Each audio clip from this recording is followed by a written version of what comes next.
experts say the threat is far from over. They're predicting these fires may be the costliest wildfire disaster in U.S. history. Aaron Collins is part of our CBC team tracking the wildfires. And Aaron, tell us about where you are and what you've been seeing.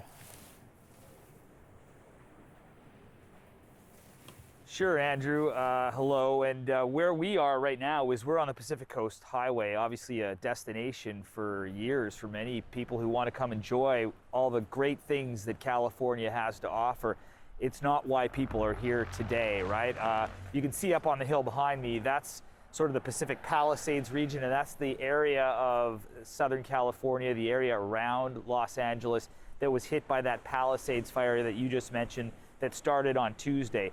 We got here on Wednesday and started gathering and moving around and talking to people as the efforts were still underway to start to get a handle on this fire, which really still hasn't happened yet. We were up in that neighborhood actually on Wednesday evening, driving past high schools on fire and looking at commercial districts that had been completely leveled. We were actually standing right in this spot on Wednesday evening as the houses behind us lit on fire. I think you might have some of the video from Wednesday evening, and it was just absolutely incredible to watch the sort of the might of this fire as it engulfed those buildings behind us. And of course, I can get my camera operator to push in a little bit. You can see what it looks like after those fires roll through. I mean, when we were here on Wednesday, these fires were just beginning, and there was only sort of the one building that was on fire. The neighboring one sort of was threatened at the time. We could hear the popping and the explosions from that fire all the way down here on the Pacific Coast Highway. And since then, obviously, if we pull back to see the entire scene, the fire has spread. It's really a good sense of how quickly this fire moves, and obviously that's being driven by those Santa Ana winds that have been blowing on Tuesday night, the night before we got here, as strongly as 160 kilometers an hour. So that's hurricane force winds, Andrew. Hurricane force winds, and the images, both the before and after, is unbelievable, of the homes behind you on fire from Wednesday night and then the destruction left behind. So speaking of the winds, you know, this all kind of hinges on those winds and whether or not, and so do you have a sense the fire is not under control? What's happening? Are there more areas that are at risk? Is this just become this beast that is just very hard to tame?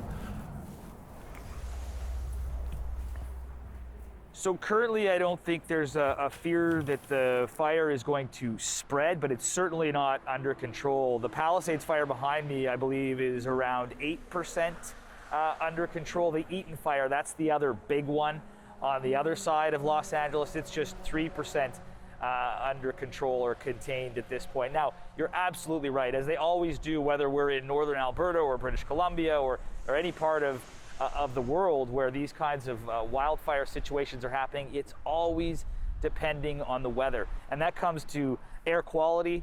Sometimes we need to wear these masks, sometimes we don't, and it certainly depends what the weather does on what these fires do. Here, that's about the wind. So what we can expect is throughout the day, we're expecting things to get a little bit better, then a little bit worse, then a little bit better. So as anyone who's tried to plan a day going out and looking at the weather forecast, it's hard to gauge, right?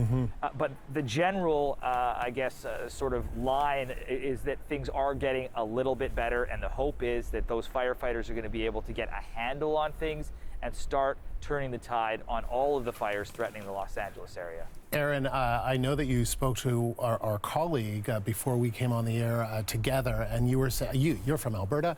You've covered forest fires, wildfires in our country. Yeah.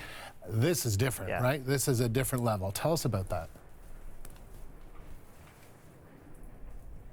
Yeah, I mean, look, there's a few things that I think are a little bit different. Obviously, the first thing you think of when you come to a place like this is you think of Fort McMurray, you think of Slave Lake because of the urban nature of this fire, right?